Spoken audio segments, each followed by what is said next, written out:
Muy buenas tardes a todos, ¿qué tal? ¿Cómo están? ¿Se han preguntado por qué algunos seres humanos son capaces de sacrificar sus vidas en aras de la creación literaria o musical?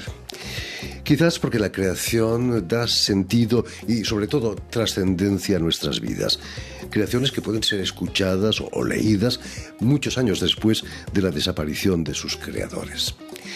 Nuestro invitado de hoy, el guitarrista colombiano Francisco Correa, lo demuestra en su nuevo disco, Canciones del Más Allá, en el que interpreta arreglos de temas clásicos del jazz.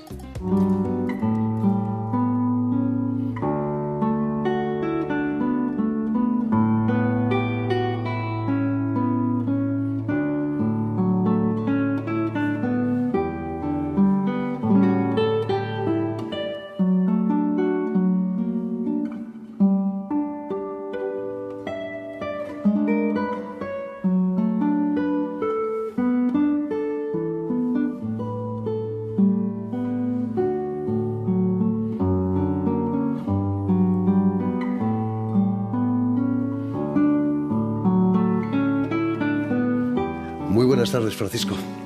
Hola Jordi, muchas gracias. Es un gran placer volver aquí después de 6 años, tal Más vez de la 6 última años. visita. Imagínate, felices de tenerte de nuevo con nosotros. El tiempo pasa, pero melodías como estas quedan para siempre, ¿no? ¿Quién no ha tarareado alguna vez El humo ciega tus ojos? Es una cosa increíble con todas estas melodías de Cole Porter o Jerome Kern. Son atemporales. Las escuchas y pudieron haber sido escritas hace 100 años, 50 años, hace un mes. Están ahí y afortunadamente siguen siendo parte de nuestras vidas. Y bueno, ahora con este disco quiero darles un enfoque un poco diferente y traer una voz diferente para cantar estas melodías. Los compositores eran genios de la melodía, ¿no? ¿Cuál es el secreto? Con 4 notas que nos quede impregnada la retina y el cerebro. Bueno, ojalá supiera cuál es el secreto. No lo sé. Todo el mundo lo haría, entonces. Sí. Digamos también que el autor de los arreglos es el británico John William Duarte, fallecido hace más de 20 años. ¿Cómo llegaste a esos arreglos? Bueno, este ha sido un trabajo de colaboración muy, muy lindo, porque el hijo de John Duarte, Christopher Duarte, está ahora en una cruzada para rescatar, recopilar, republicar todo el trabajo compositivo y de arreglos de su padre. Christopher ya lleva 7, 8 discos de las músicas compuestas por Jack Duarte, era conocido Jack Duarte. Y luego en este proyecto él se acercó a mí y me dijo que en qué estaba trabajando y me propuso hacer esta cosa. Me mandó un mamotreto de música. Esto es lo que necesito que hagamos. Entonces yo escogí y luego vi que estaban los arreglos de jazz. Entonces me puse a mirar y bueno, cuando empiezas a ver las obras de Cole Porter y de Jerome Kern, de Johnny Green, ya no había vuelta atrás. Entonces Jack Duarte tiene esta colección de 67 arreglos, de los cuales escogimos 19 que están presentes en Songs from Beyond. Y imagino que Duarte era guitarrista también. Sí, bueno, él no era guitarrista clásico, un compositor fantástico para guitarra clásica, pero él tocaba jazz. Y en los años 50 esa era la forma como él ganaba su vida. Tocaba en lo que eran las discotecas en ese entonces, que no eran discotecas, sino tú tenías una banda tocando una cantante que venía cada noche y él estaba con su guitarra eléctrica tocando todas estas piezas. Estándares de jazz, ¿eh? La transmisión entre generaciones es muy importante. Tu amor por la guitarra, por ejemplo, viene de tu padre, ¿no? Sí, él fue mi primer profesor de guitarra y él me enseñó todas las bases de la música colombiana, de todo el folclore suramericano, que lo llevo mucho y bueno, ahora quiero llevar o transmitir parte de ese amor por la guitarra y mezclarlo con un poco de música jazz del cancionero americano. Permíteme, Francisco, que recuerde a nuestros oyentes que has nacido en la ciudad colombiana de Bocayá, donde vas a iniciar tus estudios musicales, para luego seguir estudios aquí en Europa, primero en Barcelona, en París y también acabando en las Islas Británicas. Pero pasas por París y no es extrañar que en tu disco la primera canción es I Love Paris, ¿no? No es Sí. por casualidad eso. Bueno, es que quien no ama estas ciudades. Tuve 8 años, muy felices años viviendo acá en París. Primero como estudiante, luego me desempeñé como docente en varios conservatorios de la región. Y es bastante nostálgico, ¿sabes? Volver después de ya llevo 11, 12 años que dejé la Francia y es lindo volver acá, volver con I Love Paris. Y compartir un poco de toda esta música. Aquí en París vas a estudiar con Javier Quevedo, ¿no? Si mal recuerdo. Javier Quevedo, que es pedagogo español. De Zaragoza. Y finalmente vas a instalarte en el Reino Unido para hacer una maestría en la Royal Academy of Music, no está mal, en Londres. ¿Qué ambiente musical se vive allí en la Royal Academy? Bueno, es increíble porque tú tienes gente de todo el mundo y toda la gente que llega a la Real Academia es un talento impresionante, un trabajo, todo el mundo trabaja al máximo. Entonces, con quien quiera que te asocies, que estés trabajando, va a ser excelente, de un máximo nivel. Y luego lo más lindo es cuando puedes llevar estas colaboraciones después de la academia. Entonces hay gente que sigue haciendo grupos de música de cámara. En mi caso, uno de mis proyectos en trío es con 2 exalumnos de la academia y es ahora un proyecto que hace giras por todo el Reino Unido y que, digamos, se gestó desde hace 10 años en la academia. El nivel es impresionante, el nivel musical. Sí, y el nivel humano también hay existe siempre esto, como en todos los conservatorios, de que la competencia y todo eso, pero a mí me pareció que ahí la gente era muy tranquila. Ya la gente no necesitaba probar nada, simplemente todo el mundo sabía que todo el mundo es muy bueno, entonces hagamos música, ya supuesto. Está. ¿Cómo crees que nace la pasión por los británicos o por la guitarra española? Después de tantas guerras con los españoles. Bueno, hubo una conexión muy cercana entre Segovia y Andrés Segovia, y Len Williams, que fue el padre de John Williams, es uno de los grandes británicos de la nación Australia, pero bueno, él se crió en Inglaterra. Y en ese mix también estaba Jack Duarte. Entonces Jack Duarte se entrevistaba con Len y con Andrés Segovia allí en Londres. Estaba no recuerdo, el Centro de la Guitarra de Londres y él tenía ahí Len Williams tenía su escuela de guitarra. Segovia venía mucho a hacer masterclasses, a hacer sus conciertos. Y luego de ahí vino la siguiente generación de Julian Bream y John Williams. Fantástico. Que es la escuela de lo que llamo la guitarra española, que luego, bueno, obviamente se esparció con todo el repertorio británico y de todo el mundo, pero bueno, que pienso que viene bastante de ahí, de Andrés Segovia. A nosotros los latinos nos sorprende ese enorme nivel musical.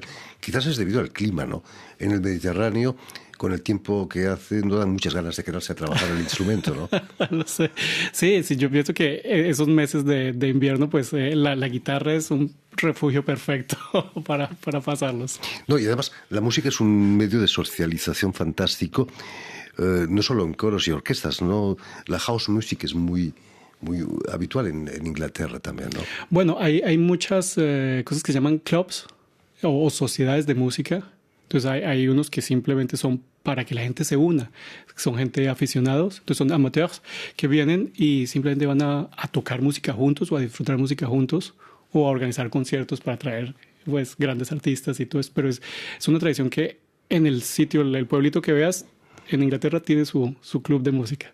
Bueno, ahí en Colombia tú también, ¿no? En tu casa había house music. Sí, bueno, yo fui muy afortunado porque crecí con mi padre tenía un trío, él tocaba de música, los boleros y la música de las montañas, los pasillos y bambucos, y house music era una recurrencia cada semana. Naturalmente. Vas a acabar instalándote en Bristol, una ciudad al oeste de las Islas Británicas, donde vas a crear un festival, el Festival Ham Farm, en el que vas a reunir distintos géneros, clásicas naturalmente, pero también folk, músicas del mundo, como se llama, ¿no? ¿Cómo nace ese festival? Entonces, bueno, volvemos a la última vez que yo estuve acá. Era el jueves 12 de marzo. Luego, al día siguiente, fue la pandemia, cerraron las fronteras. 13. Volví a Inglaterra, hice mi último concierto el lunes siguiente y estuvimos todos encerrados. Entonces, mi calendario de concierto totalmente limpio. Nada terrible, que hacer. ¿No? Sí, yo tenía dos chiquititos, 2 bebés en la casa, 1 año y 3 años, y pues estaba solo con ellos. Y luego, obviamente, con mi esposa. Con su madre también. Y luego, mi esposa, que también es músico, es cantante y flautista, vino el verano y tuvimos el primer abrieron las puertas, ya pudimos empezar a hacer cosas. Nosotros no teníamos trabajo, ambos intérpretes sin conciertos, entonces dijimos, pues no, vamos a crear nuestro propio trabajo. Y afortunadamente, como estamos a las afueras de Bristol, tenemos un jardín bastante grande y dijimos, aquí vamos a empezar. Entonces, como teníamos que hacer distancia social y todo esto, entonces vamos a hacer conciertos al aire libre en Inglaterra. Lo sé, es una idea descabellada. Es arriesgado, ¿eh? Muy arriesgado. Pero allí empezó el Ham Farm Festival. Entonces empezamos nosotros tocando nuestro repertorio de música latinoamericana, de música clásica, e invitando colegas, amigos que tenían repertorios interesantes, cosas que se salen un poco del canon. Hay cosas para piano, para cuarteta de cuerdas que son espectaculares, pero eso ya lo están haciendo todas las otras venues de las ciudades. Nosotros queremos darle una voz a proyectos con una identidad única y presentarlos allí. Entonces la gente tenía que estar bien distanciada, separadita. Todo el mundo separado, 1,5 metros de distancia, todo este rollo. Y allí fue donde empezó el Ham Farm Festival. Tú tenías una cierta ventaja sobre tu esposa, podías tocar con máscara. Con mascarilla. Claro. La flauta es difícil tocarla con una mascarilla. Pero bueno, estábamos los dos viviendo juntos, entonces ya... No pasa nada. Sí. También eres, Francisco, director artístico del festival de guitarra más importante del Reino Unido, el Festival de Verano de Bath, no lejos de Bristol, por cierto. Es una manera de crecer como guitarrista, asistir a ese festival. Sí, digamos que fue una oportunidad linda que salió de la pandemia, porque obviamente... Antes de la pandemia ese festival estaba muy fuerte y luego la parte clásica, digamos, tuvo que tomar una pausa porque económicamente pues todos sufrimos. Y bueno, luego el CEO de la International Guitar Foundation me llamó, me dijo que le ayudara a empezar el festival. Entonces en 2026 va a ser el 4º festival que yo organizo para la IGF, International Guitar Foundation, en Bath. Y allí, bueno, tenemos varios colaboradores. Tenemos unos patrocinadores que nos están ayudando para darle becas a jóvenes talentos. Entonces, esta es como una de las actividades más importantes de ese festival, porque las becas están abiertas a nivel mundial. Entonces, quien quiera y que pueda ir a Inglaterra puede aplicar por la beca. Luego hay un panel de expertos que selecciona y hemos tenido jóvenes entre los 12 años y los 25, 26, porque vamos como hasta cuando termines tu maestría. Y han venido de México, de Colombia, de Chile, de Italia, de Portugal, un poco de todo el mundo. Y bueno, yo quiero que vengan si hay gente de Asia, en China, que vengan y que apliquen. Entre más sean mejor. Pero, perdona, volvamos de nuevo a tu disco Canciones del Más Allá, con las que nos toca, si me permites, nuestra cuerda sensible. Esa quizás es la función más importante de la música, ¿no? Emocionar. Sí, y bueno, es que si estas melodías no emocionan a la gente, que entonces... El corazón de piedra. Exacto, claro. Lo va a emocionar. Es lo que hablábamos un poquito. Cole Porter, esa forma de esas melodías como tan puras que se han mantenido en nuestro oído por 50, 60 años o más. Y la forma como Jack Duarte tradujo esas melodías a la guitarra y permite que la guitarra cante en toda esta riqueza, con toda esa riqueza armónica, sin que todas las armonías y todo eso como que te dificulten el pasaje. La melodía sigue ahí siendo la reina, la puedes seguir cantando y al mismo tiempo tener todas estas bellezas de armonías del jazz. ¿Están bien hechos para la guitarra esos arreglos? Está muy fino, muy bien hecho y bueno, eso fue otra de las razones que digo, bueno, este trabajo se tiene que conocer más, la gente tiene que tocar estos arreglos. Perdona, Francisco, pero no puedo dejarte marchar sin que nos ofrezcas una de esas dosis de emoción que encontramos en tu disco. ¿Qué podrías proponernos? Bueno, estamos en París y Cole Porter tiene la solución para esto. Paris. Francisco Correa y la versión de William Duarte, I Love Paris.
Muchísimas gracias, Francisco.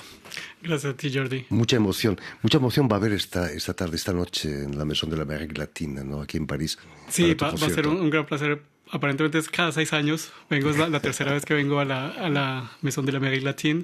Y bueno, compartiendo I Love Paris y toda esta música maravillosa. En fin, pues ya lo saben, tienen una cita este viernes en la Maison de l'Amérique Latina, la Casa de América Latina, aquí en París, para el concierto de Francisco Correa. Muchas gracias, Francisco, mucho éxito aquí en París y en otros pagos.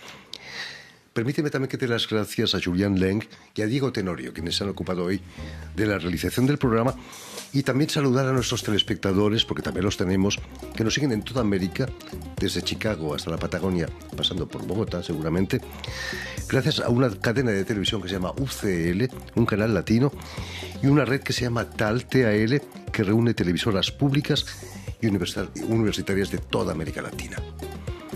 Y a ustedes, muchísimas gracias por su atención y les damos cita para una nueva edición de El Invitado de Radio Francia Internacional.